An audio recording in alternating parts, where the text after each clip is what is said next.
Hello, everyone, and welcome to this episode of Woman Fully Alive. I'm your host, Madeleine. And today, what I want to talk about is people pleasing as a trauma response.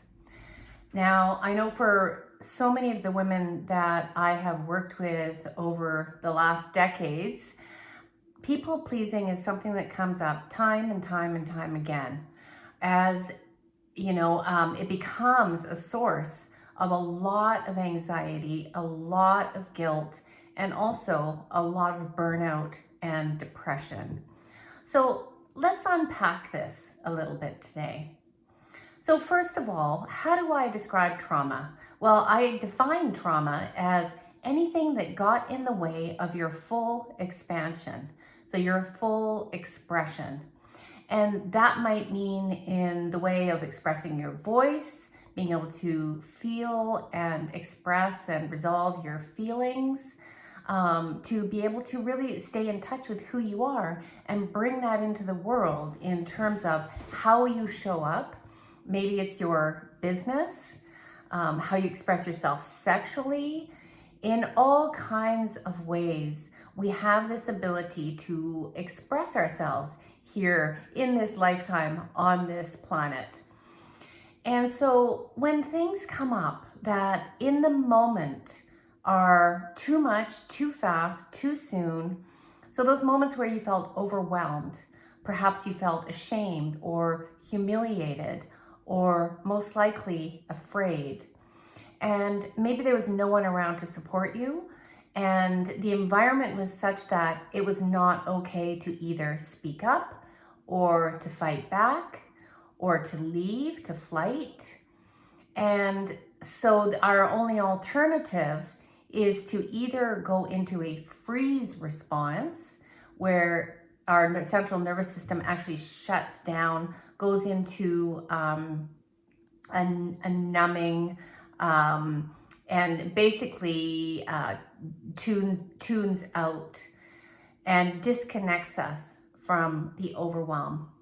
And where you can really see this is when, if you ever watch those videos of animals being chased on the Sahara, where they're being chased, say an antelope being chased by a cheetah, chase, so they're flighting, they know they're in danger, their life is in danger, so they're getting the heck out of there, all their muscles are engaged. And when they realize that the flight, the escape, is going to be fruitless. In other words, they're not going to be able to get away. The cheetah's on their tail. They go into a freeze, so shut down. And, it can look like flopping on the ground and, playing dead. So everything in their body shuts down. But that fight, flight, freeze energy and the chemicals in your body are still running. It's not like you're lying down and you're relaxed. So for many women have been in a freeze response for much of their life. So this shutdown, this tight throat, short and shallow breathing, tense muscles, afraid. Now, one way that we've learned to adapt and to cope with those situations is to actually move towards the threat. So think about how adaptive this is. You're in a dangerous situation. Perhaps you've met someone on the street and you can see them coming towards you. And, for many of you, you've had this experience. And, or somebody, maybe it's a toxic boss or somebody whose presence is threatening to you. You can see that there's no escape, from your office or from where you're walking. To flight is not going to work. To fight is not going to work. And so one of your options is actually to move towards the threat, to move towards the person and appease, be friendly, move towards a social interaction. And obviously this is not a relaxed social interaction, but it's a way of connecting with that person to either keep the peace, to minimize conflict, to deflect danger. And when we have those connections, we can, I'm going to put quotations around, feel safe. So if you're brought up in a very volatile household and, you have to keep the peace, it's a good idea to move towards and appease your caregivers for who you depend on for food and shelter and all those things. So this can easily get translated it's what we call a fawn response. So fawning can easily get translated into people pleasing. And it can happen so automatically that we either think it's the absolute right thing to do, or it happens so automatically we might not even know that we're doing it. And especially if you've learned it at a very young age, this is how trauma, unresolved trauma, can get embedded in your body. So now when you have perhaps a grumpy or maybe a verbally abusive neighbor, you might go over, try to make friends, bring them some cookies or whatever it might be. If you live with someone who is volatile or unpredictable or stressful, presents some distress for you, you might try to spend a lot of energy calming them down, regulating their emotions, managing their nervous system. That's an example of a fawn response. Now, how does this work out in daily life? Well, we start to forget our own needs. We start to become disconnected from our own feelings. Well, that probably happened many years ago. So when someone calls you up and says, hey, I really need you tonight. Could you go and do this for me? Could you go and do some shopping for me? I'm not feeling well. We bypass ourselves and just go without thinking about it. Or somebody asks you to meet them for a cup of coffee, even though this is a person that drains you, that distresses you, that is not very nice to you, and you go anyway, because saying no and saying, I have needs and that doesn't work for me, is a foreign concept to your body. Or that presents a lot of distress, people pleasing. Saying no, setting a boundary creates a lot of distress. Now, you can see how natural and this would occur in someone who is literally trying to protect themselves, either physically or emotionally, and over time becomes embedded as perhaps part of their personality.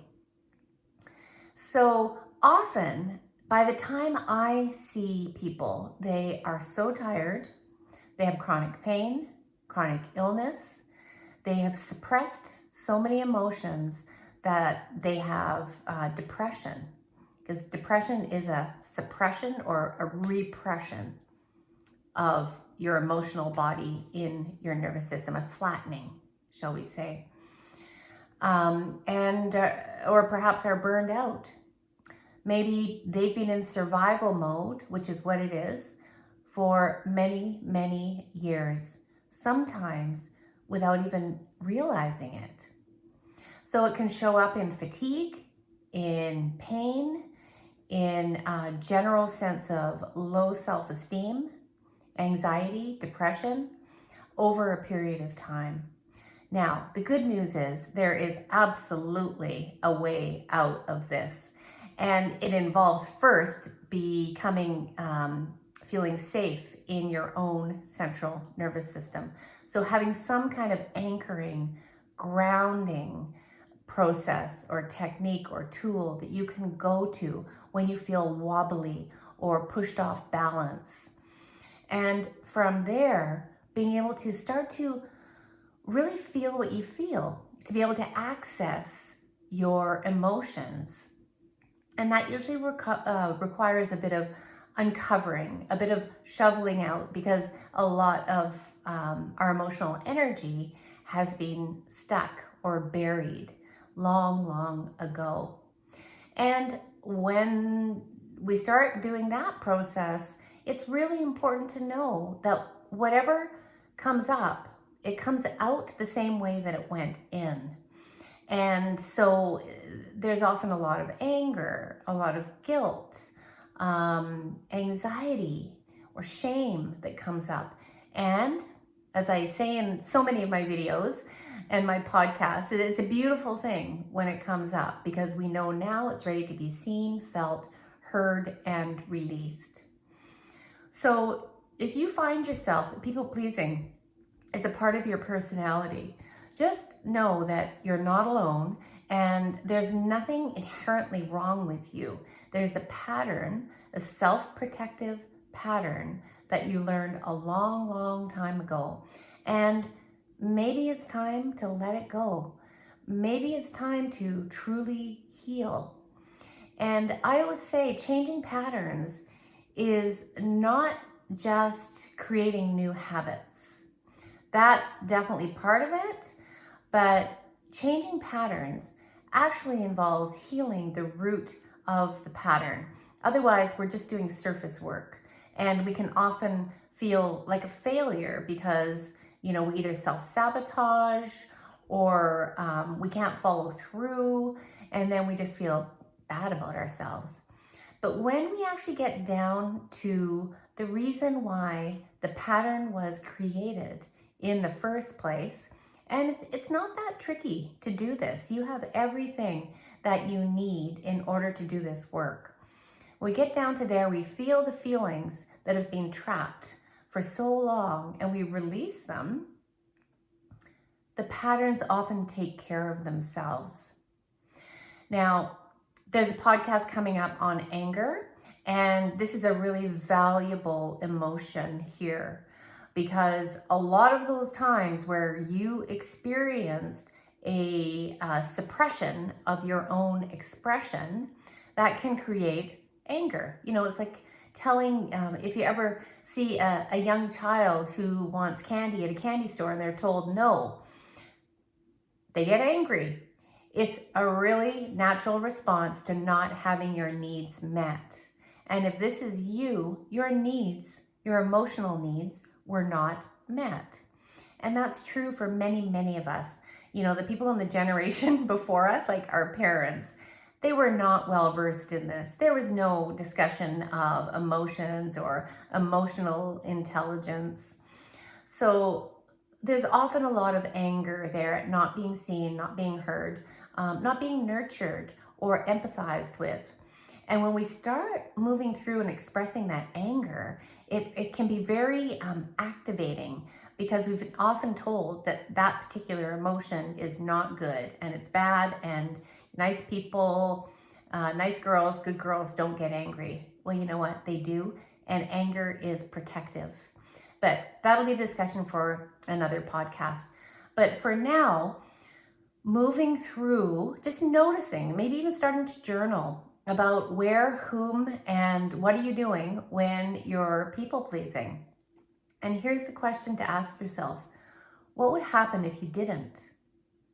Just imagine saying no.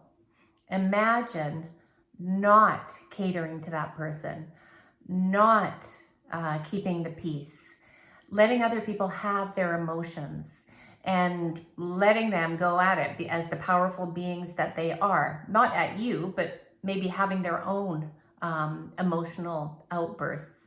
Don't put yourself in any kind of conflict or danger, obviously. But what would happen inside your body? What would you feel? How would you feel?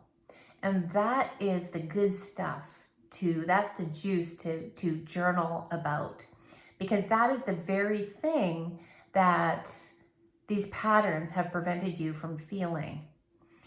The emotion's already there. It's already in you. Emotion, energy in motion. So you might as well tap into it, start feeling it, so that it can finally release, as it perhaps should have in that very moment when you were overwhelmed. So that is how people pleasing can show up as a trauma response in your body, how to begin to start moving through it, because it keeps you smaller than you are. Your job here on this planet is not to overly mother, take care, and look after other people that don't need it and actually take over responsibility for them. They are here to feel their own emotions as they are fully capable of doing. So give them that gift and give yourself the gift of your own energy, your own attention, and tending to your own needs. And when you start doing that, you start coming more back into your body, you feel the fullness of you, and you know that you can make it through any difficult emotion. And from there, we expand and expand and expand, because nothing can set you off course anymore. There's any emotion that comes up, you're going to be able to manage. And that is our true expansion of our soul. That is where we get into the full expression of ourselves. And this is something that I really dive into in my breathwork journeys.